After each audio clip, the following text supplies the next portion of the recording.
Okay, it's 5:32. Call to order. Roll call. State your name. I believe we'll call to order. Nicole Villanueva. Andrew Lewis. Deanna Thoman. Stork, present. Sellergan. Frank Wagner. Christina Willou Reynolds. Margaret Beck. Great. Public discussion of anything not on the agenda. And please sign in. Hey, how's it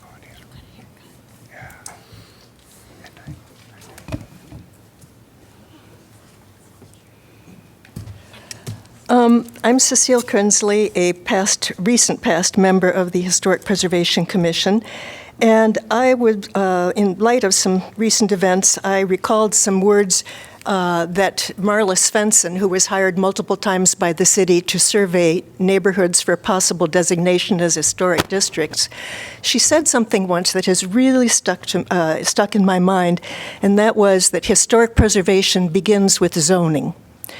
To that end, I am wondering if the commission was consulted about the proposed citywide amendments to the zoning code, or have you examined the memorandum that the city sent to the Planning and Zoning Commission about proposed changes, and might have considered what these changes might have on historic districts and on neighborhoods? Would they stabilize neighborhoods? Would they destabilize them? Would weakening design standards be a good idea or not? I brought with me, in case you haven't seen it, I have a couple of copies I'd be happy to leave here. It's a very technical document. You practically have to be a lawyer to read it and figure out what's happening. But I believe there's a meeting on September 5th to discuss these. Is it with council or with planning and zoning? I think it's already been through planning and zoning, so It's been through it once, so it's probably through council city next. council. Okay. So I encourage you to look into this and see how it's going to affect historic preservation and neighborhoods. Shall I leave these with you, some of these documents? Sure.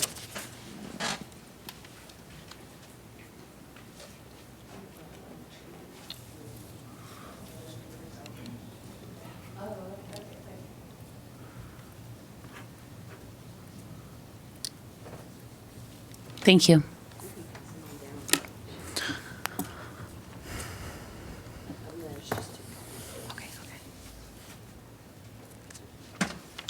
Yeah, I'm Dr. Donald McFarlane, and I live on Summit Street. So 2 months from today, September the 9th, will be the 50th anniversary of the designation of Summit Street Historic Area. And I think Summit Street was the first historic area designated in Iowa City, quite possibly one of the first in Iowa. So we live at a house there, raised our family there. And I'm really very concerned about this document from Planning and Zoning. It's been a very large amount of work, and a lot of it has been very well done. And the document itself is well written and well presented, and it's obviously been thought through very intensively. However, there are things missing from the document. The first is any evidence that reducing design standards actually increases the number of affordable housing, particularly in RS5 levels, which is what Summit Street is, because RS5 levels in Iowa City really can't be affordable unless they become almost slums. I mean, you just do the calculation, it's just not possible. The second absence in the report is the absence of the family house. So there's almost no mention of family. But for me, families owning and living houses is the stabilizing force and is often the driving engine that makes Iowa City a great place to live. Long-term families working hard to raise their families, that's where I want to live. And the third thing which is missing is historic preservation. It's only mentioned a couple of times. Sometimes it's mentioned rather oddly for commercial housing. So commercial housing generally is going to be one story of commercial space shops and then apartments over the top of that. And for some reason, they mention historic preservation for that. There is no mention about historic preservation with the other zoning changes, which I find very concerning. So historic preservation is really a trust, and that is, you don't guarantee, because nobody can guarantee the future, that our house will be more historic, more valuable, and more wonderful in 50 years than it was when this was passed. But there is a belief. There's a belief by you people, there's a belief by the homeowner of stability and enhancing beauty of our neighborhoods. But it's not very carefully written in stone. For instance, Iowa City, I think, could, with a simple motion, abolish the Planning and Zoning Commission. There's no general prohibition of that. It could certainly appoint its own members to be on the commission. Many town planners, including, I suspect, some people in Iowa City, regard historic preservation as inhibiting the natural growth of the city, because it makes it hard to maintain and look after old buildings, and they may have a different agenda than that. So I'm very concerned about this. Maybe my concerns are overstated, but I do urge all of you very carefully to read that document and make marginal notes, and then I would really advise you to put this on the agenda to discuss the deficiencies in the report, or at least work through your networks to try to get historic preservation into the center and percolating throughout the planning and zoning document. Thank you very much. Thank you.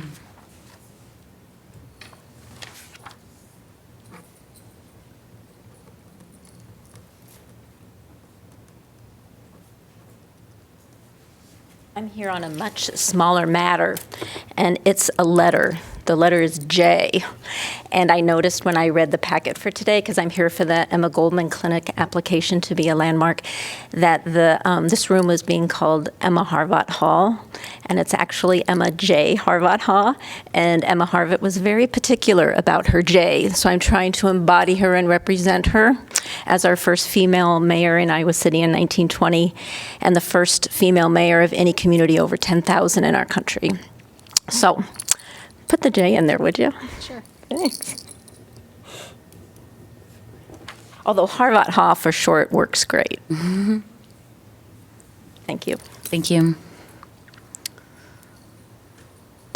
All right. Anybody else from the public? Moving on to item D, certificate of appropriateness for 738 Rundell Street. Okay.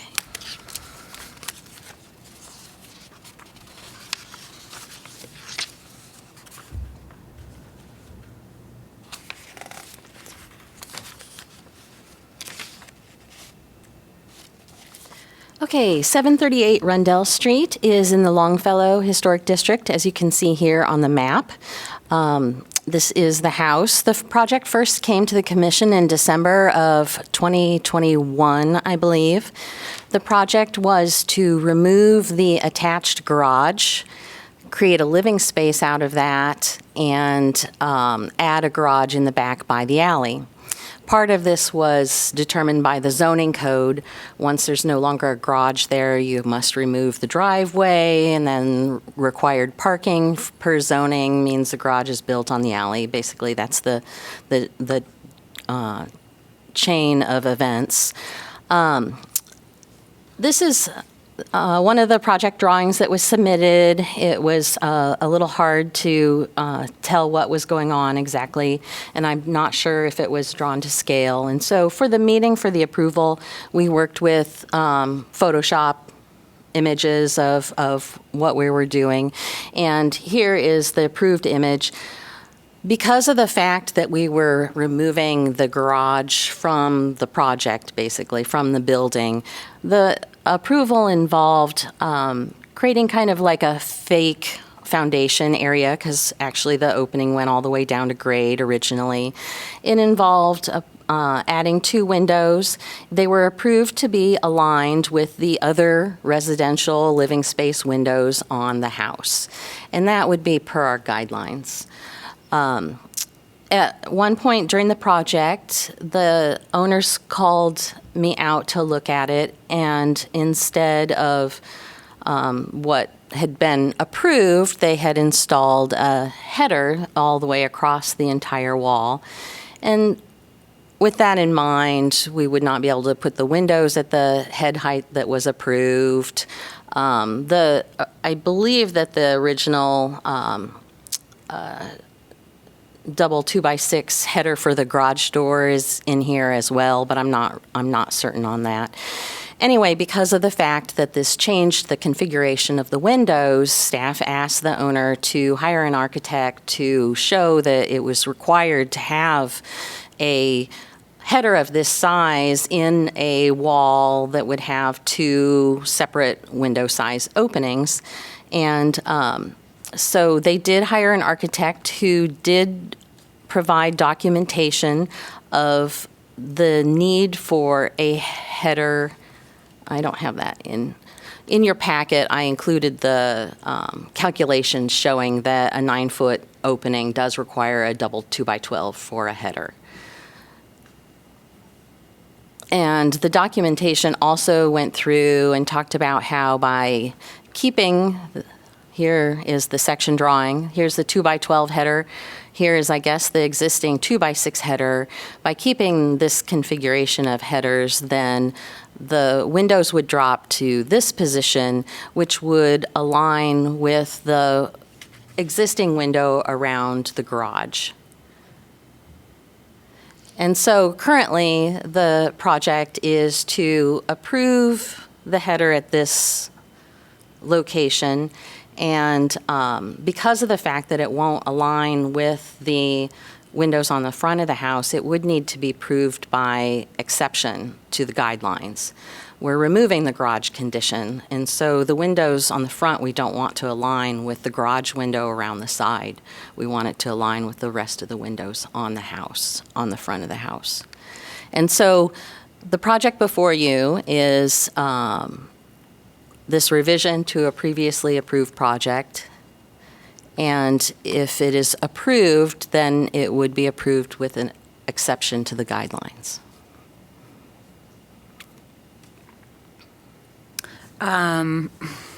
Okay, clarifying questions from the commission?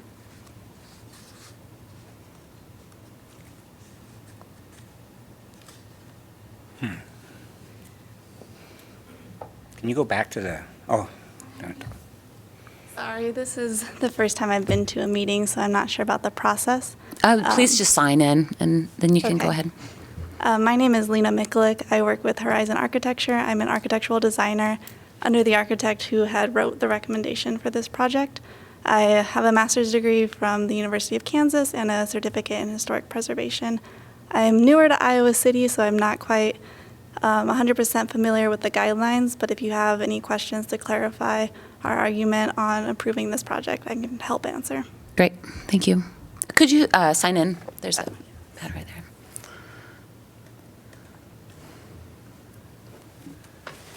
Jessica, can we ask you questions? Yeah.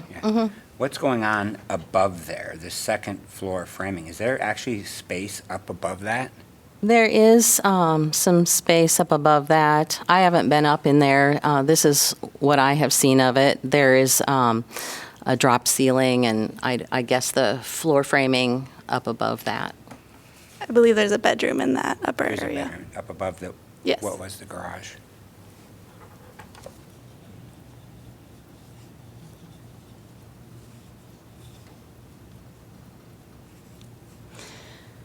So this is a silly question, but can we go back to the front of the house? I'm trying to figure out what the original structure is, the house itself. The garage was built on at some point? The garage was built with the house It at the same was. time. Okay. And so the window location on the garage, that's original to the home. So the house, this faces west. So the north side of the garage is over on this side, and this is the north side window. And no. And so currently, I believe this is about the header location. I don't honestly know why there are two headers. It seems to me that the bottom header could be removed, and then the upper header, the 2x12 double, could support everything. But the argument is being made that they want to align with this window instead. The side window Correct. rather than the front windows of the house. And is there a reason why they want to go with a side window, which you wouldn't see from the front of the house? Because their header location makes that work better. If I could also input the massing of the house, the main part of the house is front and center, but the garage, which was original to the house, is completely stepped back. The floor of the garage is stepped down. The floor of the bedroom is also stepped down. So the massing of the original garage is stepped back from the house. Excuse me. So we believe that dropping the windows to match the original windows on the garage would fit with the overall massing of the original design. Because if you're in the room, the front two windows would be higher than the side window if you're in that room. Yes. And to It's either aesthetically from the inside of that room, or if you're standing on the outside looking at the house. It's almost like you got to pick one or the other. Because if you kept it from the street and it lines up, when you're in that room, you're going to have two windows at one height, one window on the side at a different height. Is that correct? on the inside, yes. On the outside, if you were coming from the north side, I think you would be able to see from the corner that the windows aren't aligned in that garage. Gotcha. And to touch on the point of the existing header, that 2x6 header could be removed. It's not there structurally anymore. But then there would be a 5-inch difference if you were to align the windows to the bottom of the 2x12 header versus aligning it to the bottom of the 2x6 header, a difference of 5 inches between the bottom of that header and the window on the side of the wall.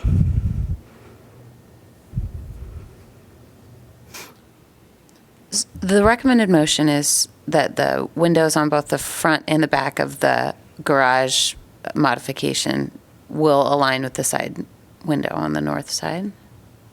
The application is requesting approval to align the two front windows where the garage door used to be with the window on the side instead. But not the back. The back. The back, there is no window on the back. Okay. But they did raise the back door on the garage to match Okay. with the floor inside and everything. Because the garage floor was at grade, and they raised that floor not as much as the interior living space, but they did raise it. And so the back door was raised to meet that floor level. Okay. Can we see the photo of the front of the house again? I think this is kind of their mock-up that they submitted about where it would look. This was the approval, and this was the original.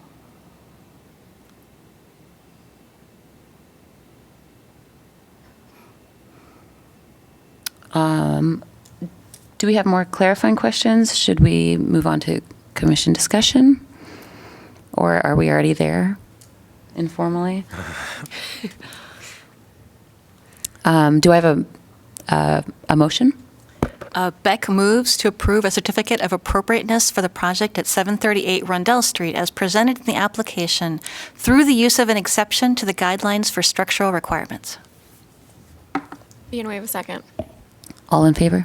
Aye. Aye. Great. Okay, certificate of appropriateness for 533 South Summit Street, roof and columns for a side porch. I do believe we have a commissioner who should recuse himself from this I project. have to leave the room. I have to You be could go quiet. sit in the audience. Okay. Bob used to make me go sit in that room. I mean, technically you're supposed to leave, but I don't think it's a big deal. I'll just go sit next to Cecile. Okay, 533 South Summit Street is in the Summit Street Historic District on the corner of Bowery and Summit. This is the photo that the owners presented, and I really like it, so I put it in here twice. As you can see, this house does have aluminum siding and an existing front porch. The proposal is to add to the stoop that was approved basically by staff approval in the past. They want to create a porch out of this, which was always the plan. And so that would involve adding a small roof and columns to match the front porch.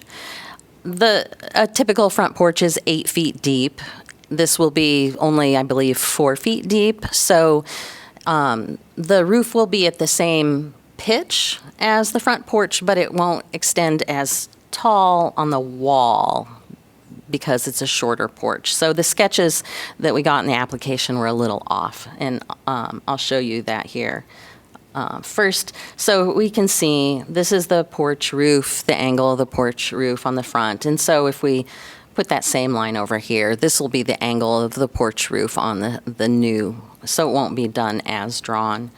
Similarly, the columns were drawn not sitting on the porch, and they would actually sit on the porch in a line like a typical, the column aligns with the skirt board and the pier below, and the floor structure sticks out just a little bit past that. But we'd have columns that match, and otherwise we'd match the eave condition, we would match the frieze board, and they do propose to put a metal roof on it too, that would be a metal roof that we could approve. And that will be, again, here in this location between the house and the new garage. I did put in the packet something about the garage being from the 40s. No, this garage is just a few years old. Okay, any public comment? The staff recommendation did include just those two corrections because the sketch didn't show that correctly. Gotcha. Thank you. Nope. Clarifying questions from the commission? All right. Do I have a motion?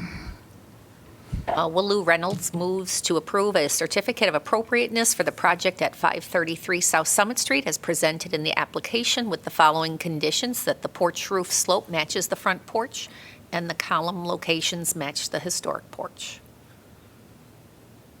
Thoman seconds. All in favor? Aye. Aye. And Wagner was recused. All right. Item E, public hearing, discuss landmark designation for 715 North Dodge Street. I'll get there in a second. Okay. Nice to see you, Kevin.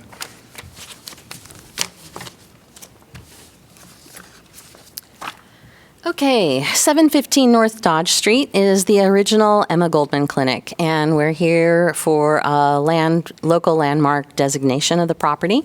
This is the east elevation of the house. As you can see, it is a bungalow with craftsman influences. It's possible that it was a catalog home. It is located here on the corner of the alley between Brown Street and Ronalds on North Dodge Street. As you can see, it is also located firmly in the middle of the Brown Street Historic District, and it is considered a key property.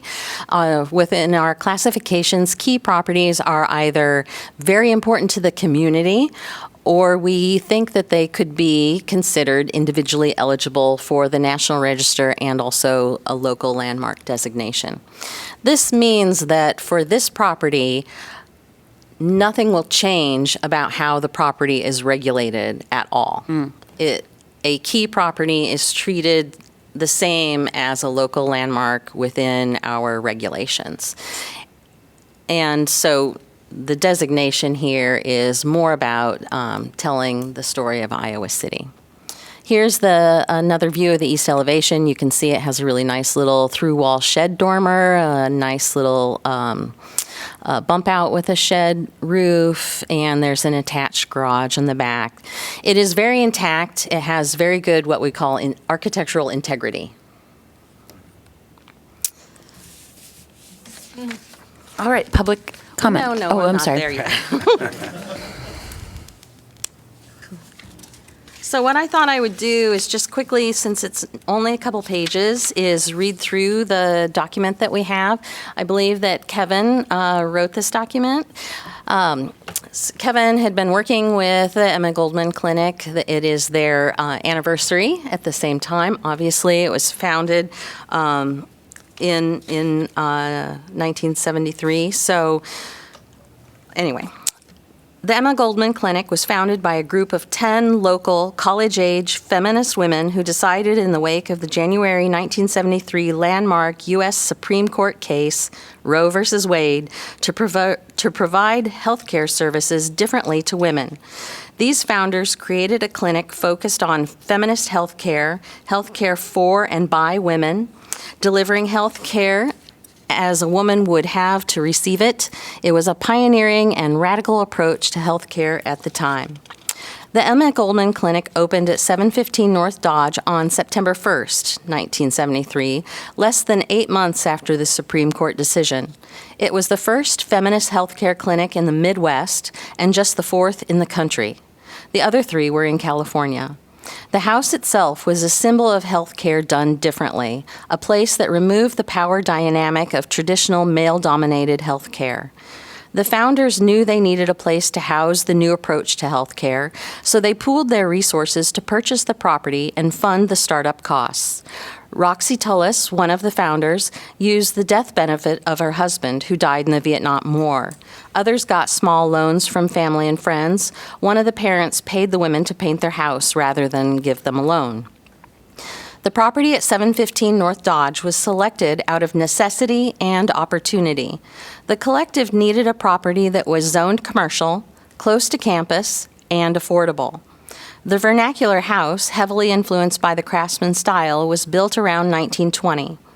By 1973, it was being used as a rental property with 3 furnished apartments, 1 on each floor and a 3rd in the basement, and it was for sale.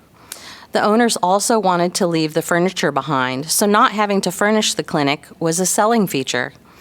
The basement apartment continued to be rented and provided additional income for the clinic in the early days. Once the property was acquired, the founders went to work to prepare for the clinic's opening. They were a collective, so each decision was made collaboratively. All were equal in the decision-making. One of the easier decisions was the namesake, Emma Goldman, a feminist pioneer in women's health care, among other things.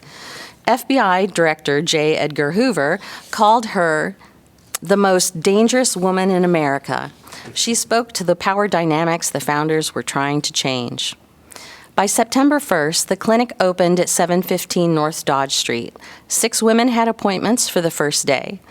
They built a comprehensive women's clinic, providing abortions, birth control consultation, gynecological care, self-exam clinics, breast screenings, alternative counseling, positive pregnancy groups, well child clinics, and a 24-hour hotline.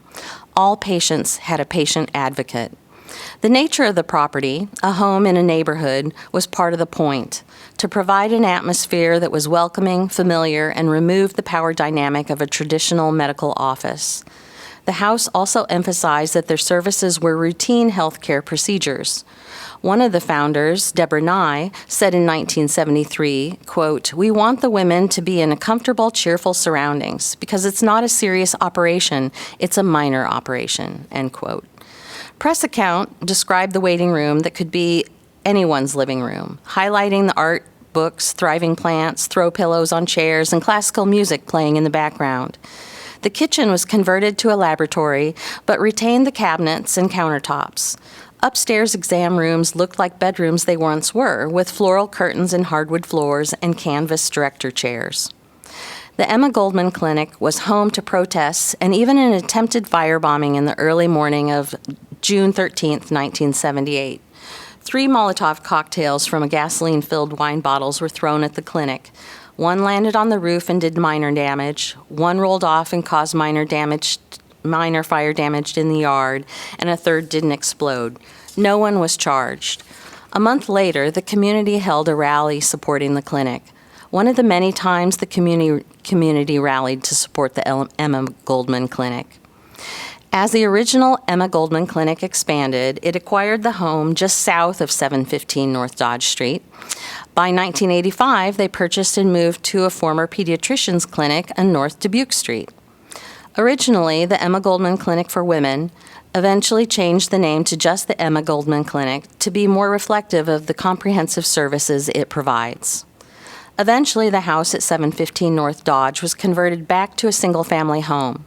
It looks much like it did in 1973 with some modest changes. Commercial railings were removed, the front porch opened, and the synthetic siding removed. The original Emma Goldman Clinic for Women signage was moved from 715 North Dodge, but is on display at the current Emma Goldman Clinic.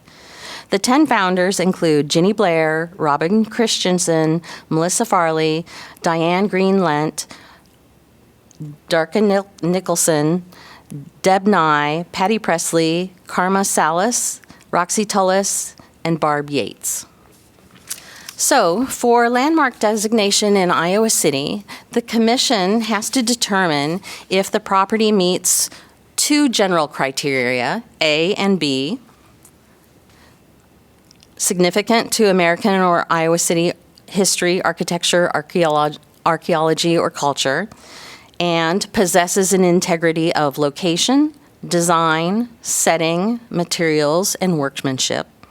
And then it needs to meet at least one of the other criteria. Staff recommends that it would meet the criteria for architecture because of its integrity. It alone might not be listed just for its architecture because it is potentially a catalog home. It might not be significant for only its architecture, but it is a very intact, it has just good integrity. The main point of this landmark designation, though, would be for criteria C, associated with events that have made a significant contribution to the broad patterns of our history. And staff definitely does find that it meets the criteria to be listed as a local landmark. The recommended motion would state any of the criteria that the commission finds that it meets. Great, thank you. Okay, now, is there a public comment? Anybody?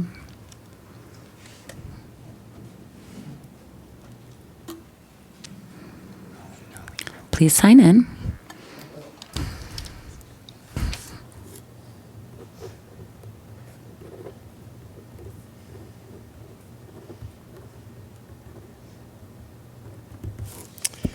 Hello again. I'm Kevin Boyd, the former commission chair. I've served with all, but not you yet, Andrew. Great to meet you.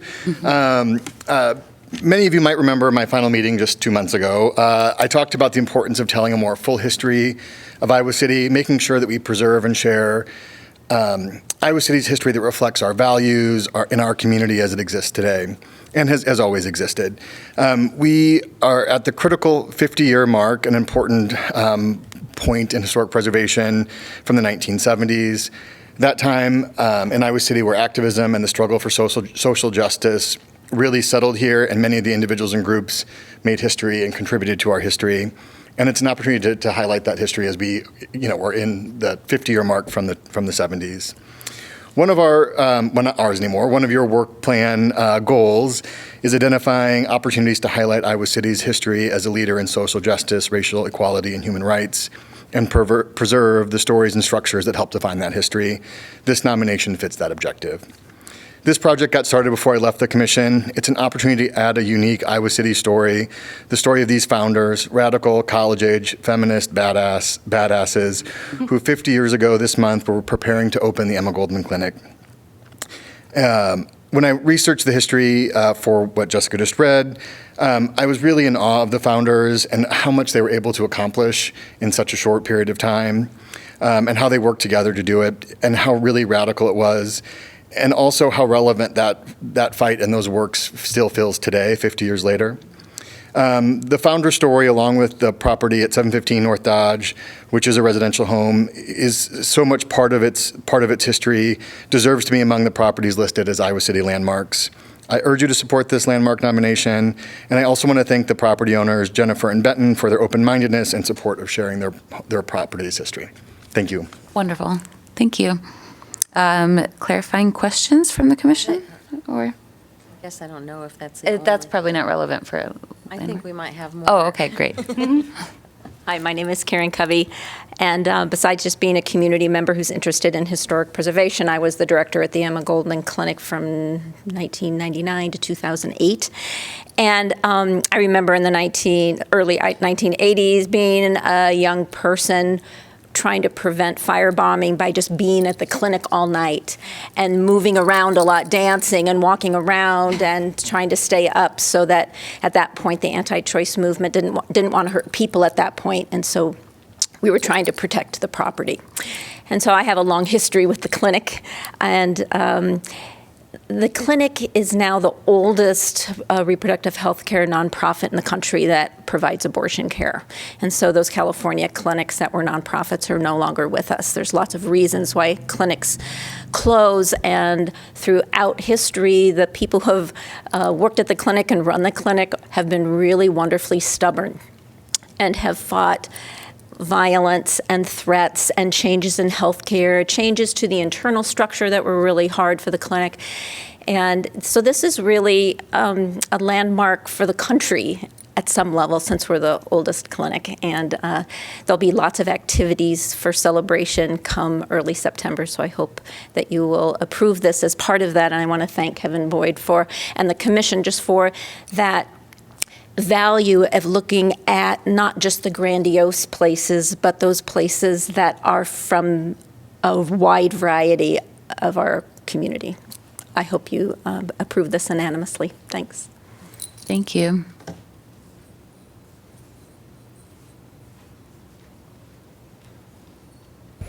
Hi, I'm Regina Bailey, and currently I'm helping the clinic work on their 50th anniversary celebration.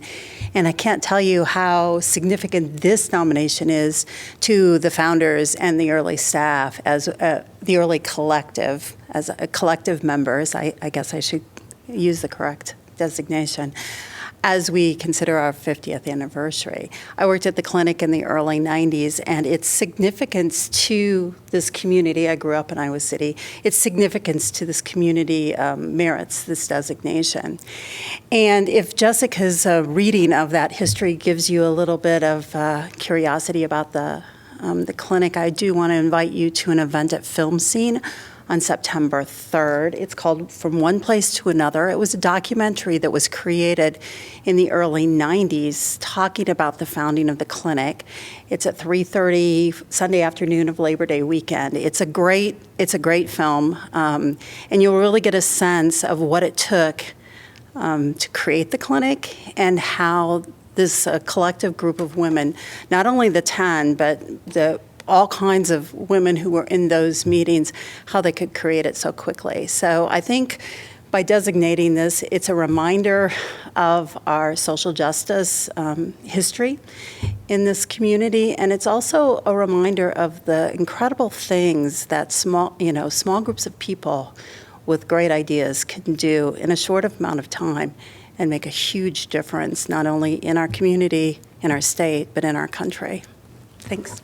Thank you. So sorry, I was remiss. I just wanted to let you know that one of our founding members is here in the audience, Jenny Blair, who's been in this community this whole time and wears many hats, but a founding member of the Emma Goldman Clinic is a big one. Great. Is Thank she you. in the picture? Are you in? No. Jane, you have a Not the founding group. Oh, okay. I don't think that picture's from 70. Okay. From 80s. It looks later. It's like the 80s. Yeah. Hair. You can come up, Jenny. Yeah, please do. Right out, because that was my role. I've been involved in several historic preservation recognitions, and this is like the newest house that I've worked on. So glad 50 years is the rule. And I just wanted to check with Karen. Are you sure it's not Emma J. Goldman?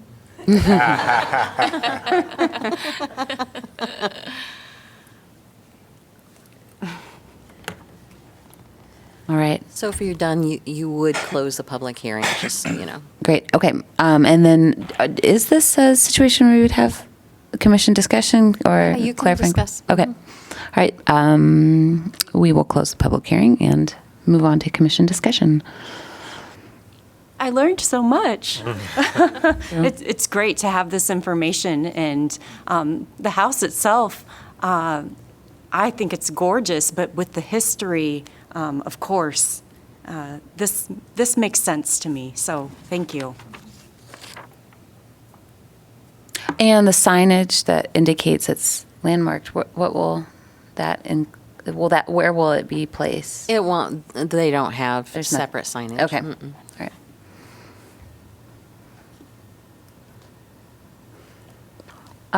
All right, are we ready to make a motion? So I want to be clear, the criteria, that those points have already been selected for us. Yeah, it needs to meet A and B. All landmarks in Iowa City need to meet that basic requirement, and then it needs to meet one of the others. F it usually has to do a little bit more with archaeology, so we don't usually consider that unless it's an obvious thing. But and so staff has written a recommended motion that would be A and B, plus C for the event, and E for the architecture. And you can do that as you wish. Wagner moves to approve the designation of 715 North Dodge Street, original Emma Goldman Clinic, as an Iowa City Historic Landmark based on the following criteria for local designation. Criteria A, B, C, and E. Willow Reynolds. Oh, sorry, go. Seconds the motion. All in favor? Aye. Aye. Great. Congratulations. Step one. Yeah, thank you so much. Thank you very much. Great presentation. Yeah, good Super write-up, interesting. Kevin, thank you. I'm going to leave the mic, but I'm not going to right now. A lot of the history came from that documentary, Great, so if you're interested in more, it's... Yeah. for sure. That's September fantastic. 3rd Film scene. 3:30. at 3:30. I think it's on their website already. Okay, I think so. wonderful. All right, thank you so much. Thank you. All right, now we don't have an audience anymore, but move on to. Popular for a while. I know. Wow, that was wild. Okay. Item F, report on certificates issued by chair and staff. Certificate of no material effect, chair and staff review. Okay, so first we have 804 Iowa Avenue. If you remember, they had a thing and then it was appealed and whatever. Here's the front of the building. Here is the back. Well, I mean, this is along Lucas Street. This area of the stucco had been replaced with a fake stucco at one point in time, and it's failing. And this railing is a little wobbly. As this is the original railing from 1966 when they did the addition, and this one was revised to meet code. I think it's kind of interesting that they've continued the thicker posts in the same pattern as it is below. Anyway, they need to replace this railing. Probably. They might just be able to anchor it better. We don't know until they get in there. There have been some water issues. They're either going to just keep the railing as it is, or they might increase the amount of large members to make it match the bottom railing better. I don't know for sure. We did approve both because this is on the back, either replacing the fake stucco with actual real stucco, because the contractor can do that, but the contractor can also install another fake stucco. And so they're going to look at the situation, and because it's on the back, we gave them both options. For a minor review for staff review, 331 South Summit Street did a deck on the back. A little bit of a door reconfiguration will probably come to you soon, and potentially a porch opening up, so we'll see. 614 North Johnson Street. This is one of three 1840s sandstone houses in town. Another one's on the north side, and another one is on, what is it, South Governor or Lucas, or I don't know. It's just south of Burlington on one of those streets. South Governor. Governor. And this, it just needed, it needs a lot of, it needs a new roof and some tuck pointing of the chimney. They will install a radon mitigation. This is owned by a very fascinating resident of town who has exciting stories about Germany. Barbel Anderson, her husband knew Van Allen or something like that. I don't know. He was a professor. He is gone, and she lives at 1310 Cedar, which is a historic home that was part of the Irish farmstead or whatever. And it has a log cabin in the dining room, basically. But yeah, she owns this house as well, and It was the Tom Turner house where she lives, I think, isn't it? I Up think there, so. And it's a huge property, and the north side of it is St. Joseph Cemetery, I think. It's Oh. up there by Reno Park. It's Sure, a big yes. White House. That's The back- huge, is it that huge Oh, house yeah. that's back in the Yeah, kind of it's wooded huge. area? It has a second floor That place porch is and stuff. awe-inspiring, if I'm thinking of the, No, that's the right one. yeah. Yeah, it's Behind, like, also Bloomington? landmark eligible. Bärbel Anderson. It's what? Bärbel, it's B-A umlaut, Erbel. Bärbel. Yep. Anderson. What did you say about eligibility? Her house would be eligible for a landmark. Oh, yeah, Yeah. for sure. Not. Ooh, yeah. Anyway, so she has to do some work on this one. 420 North Gilbert Street is just getting wood stairs instead of these precast concrete stairs. And that was it. Great. Item G, consideration of minutes for July 13th. Any disputes? Any comments? corrections? Any corrections? All right. Move to approve the minutes? Yeah, we need a motion. Beck moves to approve the minutes. You know, we have a second. All in favor? Aye. All right, commission discussion, item H, the Historic Preservation Awards. Okay, and yeah, I don't know, actually. I'm not going to present to you guys today the awards that we're giving out, just trust us. But please put it on your calendar. The more of you who can show up on September 28th at the Highlander. Yep.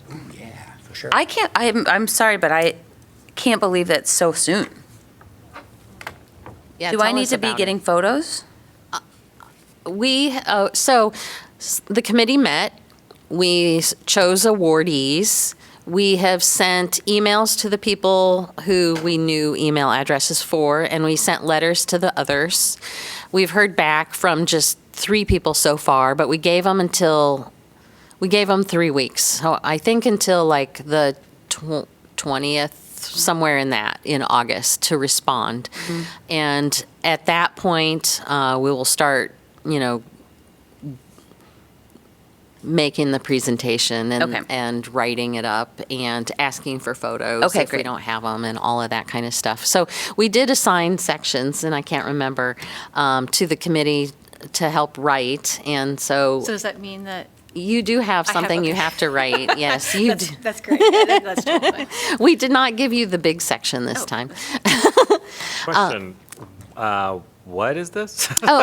Every year we do our annual Historic Preservation Awards. And what we do is we solicit nominees from contractors, from the public. We're not honestly very good at soliciting nominees, so we try.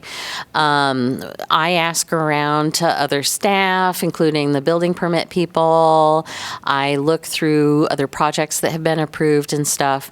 We compile those nominees, and then the subcommittee selects the awards. And we do a presentation where we present slides and information about each project, brief, and provide them with a certificate award. The commission was founded in 1983. It says 82 on the. 82. The first meetings were 83. The first awards were 83. And so we are doing the 2022 awards this year, and it's our 40th annual. And so normally we meet at the library or something where, we've had 100 people to attend. Last year, which was less attended, I think you said, was pretty well, it was pretty full. Yeah, it was pretty good. COVID Sure. changed things a lot, but it's always recorded. And so, yeah, because of the fact that we had a landmark property that went through a rehabilitation, and they're, like 95% done, we are doing it there. And, The bar. There's Perfect. and so What gonna be time? off the chain. the Friends of Historic Preservation and the city are both paying for a light refreshments kind of opening. And then we'll have the presentation, and then they'll have their cash bar in the lounge open after that. And so people can see that property. So we're hoping it'll be well attended, and tell everybody. Is it, did you say it's at 5:30? I was gonna say, what time So is the it outside? presentation is at 5:30, but the reception will start at 5, so people Okay. can show up.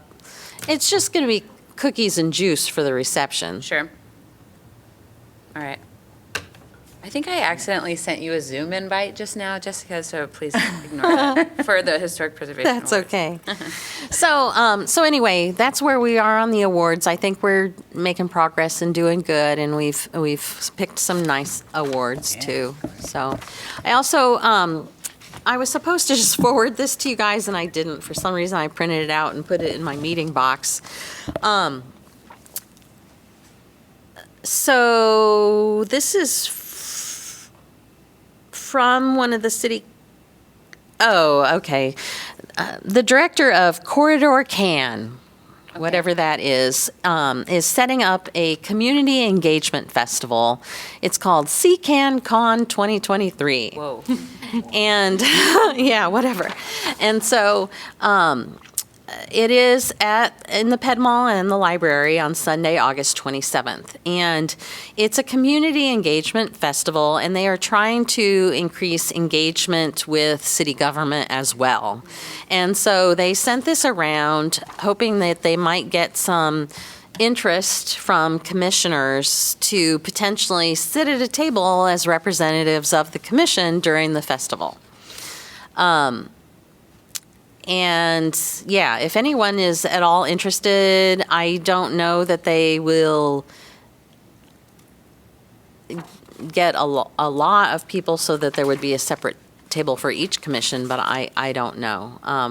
Councilmember Laura Burgess wanted this person to start reaching out to see if there was interest or anything. So If we did that, would there be like, oh, excuse me, could we have some like printouts, like handbooks or anything that we could kind of share as like, I know like Friends of Historic Preservation has T-shirts or any kind of like swag that we could offer? Because I table a lot for Little Village, and it's always like anything people can pick up that like draws them over, like stickers, and I guess we would have Chunks of to. wood. old doorknobs, pieces of brick, examples of approved materials. Yeah, I have some product samples in my. Actually, that might work. That might be quarter round. Like a map, a printed map. Yeah, of the I don't historic know. That is something that we can look into. I mean, I don't. Yeah, I'm not sure. district. Okay, what's the date again? It's August 27th, which is a Sunday. Oh. So maybe, I mean, if anyone is interested right now and wants to tell me, I can write the name down and then I can reach out to you. Otherwise, you can email me. It's called CCAN Con. Yeah. You Yeah. can remember that instantly. Yeah, you will It remember. actually stuck. So CCAN is all caps with a little hyphen, and then con is CON, just like capital CON, and then 2023. Okay. What times is that, do you know? I would assume that there's an afternoon kind of commitment, but it does not say that. Gotcha. I can just go ahead and actually forward this to the commission like That'd I be was great. supposed to. I'm sorry, I did not. I just didn't, for some reason, I was like, oh, I have a meeting coming up. I'll just tell you about it. Is this a good time to talk about, like, is the the zoning. Okay, yeah, so that I was going to bring that up. And just for commission information, I can talk to you a little bit about this, but we can't really say discuss it right now. Right. If you guys want to put it on the agenda, you can just tell me, and we can put it on the next agenda. So I know a little bit about the zoning code changes. One, there is a zoning code currently where you can have a duplex. Couldn't remember the word. I was thinking buy something, but duplex on a corner. The zoning code will change so that you could have a duplex in the middle of the block. The effort is to increase density of housing. The lot would still need to meet all of the requirements that the zoning code has for a duplex, so it need lot size and whatever the other things are. And I guess there has been some concern based on the emails and calls that I've gotten that this will suddenly lead to demolitions in districts and people building buildings, and no, our guidelines protections will and prevent what we regulate won't change at all. I mean, so there's still not really the possibility of demoing something in the middle of a block to build a new building. But there might be the possibility of adding a door or something, or? They could convert properties to duplexes. We still have guidelines where we wouldn't, I mean, our guidelines, I think, would be pretty clear about you're not going to add a second front door to Yeah. a house. I mean, the historic But- district, the historic preservation overlay still applies. Yes, it will not change that at all. So from a historic preservation point of view, I think that this might be a minimal impact. I mean, if somebody has two front doors and they're like the house on Summit and Sheridan. It had, in fact, they wanted to remove one of the front doors and the commission said no. Right. And so, they could use that secondary door as a door to apartment 2 or whatever. They could potentially use a back door for the second door to another. So what they do on the interior to divide the space and make it a duplex is not something that would be under our purview. Any changes to the exterior would. So I know that's one of the issues. The other one is that currently you can have an accessory dwelling unit like on the second floor of your garage or something like that, only in certain zoning areas. And they are increasing the areas where that can happen. And again, it would be someone either adding living space to an existing garage that is already big enough to do that. There could be someone wanting to take down a garage to build a garage with an accessory dwelling unit, but it would, again, fall under the commission's purview for review of both the demolition and the new construction. I do know that there's also some change that is changing the height limitation. And I don't know if that one went through P&Z or not. I in don't a keep lot, up like personally on what's going on in P&Z, but I learn about it from my fellow staff. A so. multi-story building could go up in a place where maybe it wasn't. Well, right now, we have a height limitation. I think in the zoning code, just generally, it's like maybe in a residential district, you can't be greater than 35 feet or something like that, or 32, I can't remember. And this would limit it to 27. And so I'm sure that it was spawned by concerns about a new house going up adjacent to the Northside Historic District recently. So that one is separate. I didn't actually know about that one until recently, but yeah, so there are a few zoning code changes. Cecile did print something out, and so what I will do is, okay, so I'm going to send you, I'll send you the P&Z packet that Cecile gave, and I'll also send you this CCAN thing. So it's up to the commission whether or not you want to have further discussion. Otherwise, I think that maybe one of the speakers mentioned it going to council. It might be good to watch or attend the council meeting and speak up. That's totally within your purview of the That's on commission. September 5th. So that would be ahead of our meeting. Could we still put it on the agenda at that point? Or revise the agenda if it's written already? Yeah, and Jordan, as the chair, that's the kind of thing where you can reach out to me if you want something on the agenda. I just have to be able to, I don't put something on the agenda usually unless I make a memo about it. Yep. So we have to have something to actually say.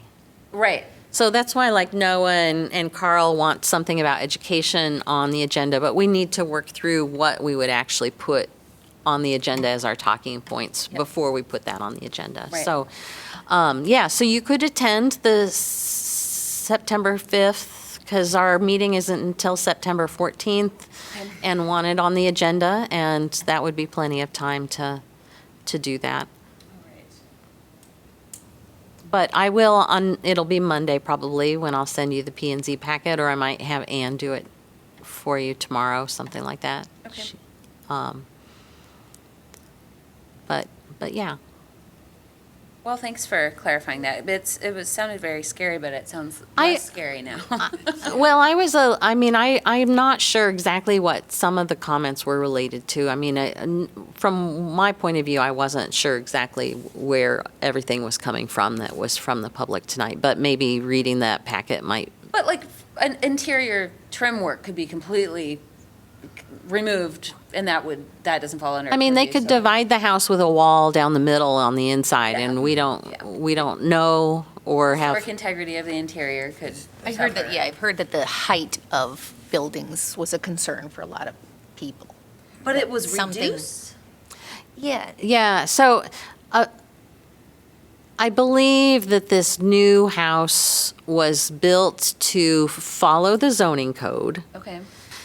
So the way that they measure heights of buildings in Iowa City is, you have your roof where you have a peak at the ridge, you have the lower end at the eave.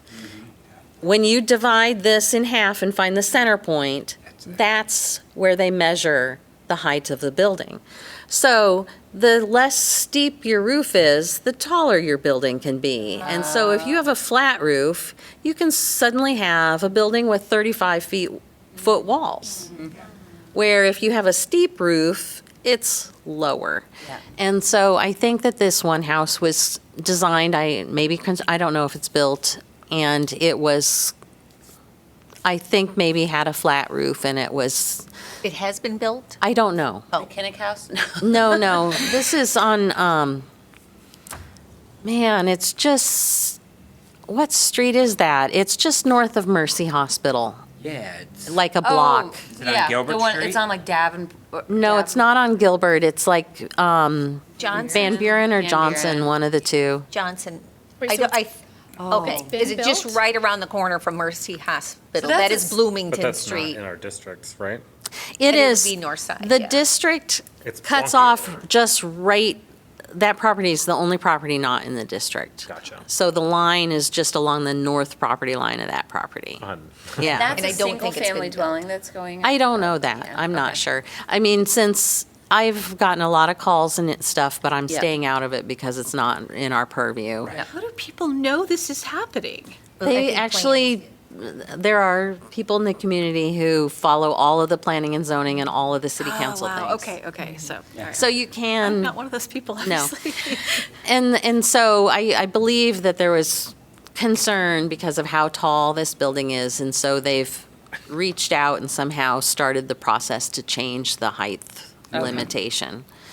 And, but I'm not as clear on that one, because I didn't know that one was in the works. Like, it can't go retroactively. Like, they can't go to, like, our No. houses or the historic houses and be like, oh, gotta lower your roof. Like, Right. Well, and that's how I found out about it today, is I had an email from a property owner with a very elaborate house concerned Okay. about the height limitation. But no, all properties would be grandfathered in. So the new policy is saying it's going to be lowered to the 20s. I believe it, but it's still going through the process for approval But and I all of that. suppose, so what if this is like in a hypothetical situation, like the Peninsula neighborhood that's doing steep pitched roofs to replicate early century roofs, would they not fall under the new zoning code then if, if a Anything- lower? Construction would. Anything new, because it would, anybody who hasn't gotten their building permit, anything that is from the point when it's approved, Yeah. that it will impact all new construction from that point If you on. wanted to do like a historic home replica, you would actually be stifled by this height limitation. You'd have to apply for like an exception, probably, I'm assuming. I don't know that it would, Victorian home, you've got, 2 feet, maybe 10 feet, there's 12, another So you wouldn't 8 hit to 35 10. anyway? The moment you hit You that, wouldn't- and what you wouldn't Jessica hit described 27. is spot on. They do that midpoint, and you can get a pretty big yeah. roof at that. Okay. And I do believe that part of the reason, I think those who were, I don't know, petitioning or asking for the change went out and looked and were like, wow, no houses are actually at this height. Okay, gotcha. You know, I think that was part of the argument, is that it's higher Yeah. than what we have going on Higher than, than a in the historic, so, community. right, And okay. so we need to lower it. So Great. I think that was part of it. Okay, that makes a lot of sense. There's a new house too.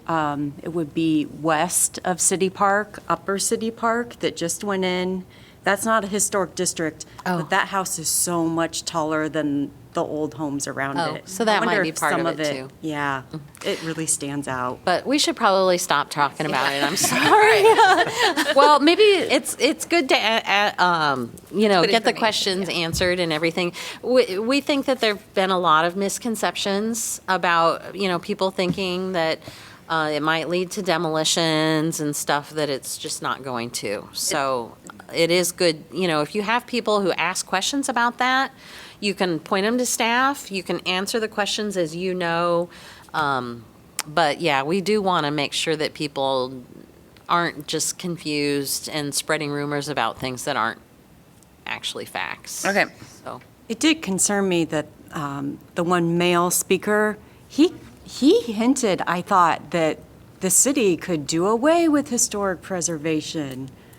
He was yeah, saying I they don't could get away know. with, I get a- mean, he said planning and zoning, but Okay. I feel like there is a little bit of, I will just say it, classism that's taking place maybe in some arguments. So that's something I'm aware of. I think like density, especially in a controlled, under our kind of guidelines, it's probably not a bad thing, so. and the lot has to be big enough. There's actually quite a few lots that aren't. Yeah. So, anyway, I think that was all I had. So if you guys wanted to make a motion to adjourn? Yep. Is there a motion to adjourn? Wagner moves to adjourn. Bowman seconds. All in favor? You don't have to vote on that. You don't?